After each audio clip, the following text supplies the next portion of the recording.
VOA news minute के साथ मैं हूं आयशा तंजीम। मेक्सिको के मशरकी और मगरबी साहिलों पर 2 ताकतवर समंदरी तूफानों ने शदीद तबाही मचाई है।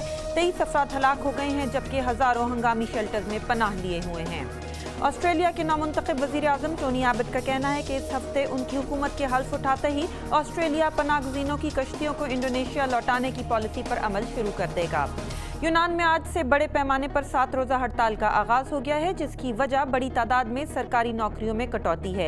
ये कटौतियाँ उन शराइत में शामिल हैं जो आलमी मुआशी इदारों ने यूनान को कर्ज देने के लिए लगाई हैं। और इटली के साहिल पर गुज़िश्ता बरस डूबने वाले एक बड़े बहरी जहाज़ को सीधा करने और पानी से निकालने का काम जारी है। इसे अपनी नौइयत का सबसे मुश्किल ऑपरेशन करार दिया जा रहा है।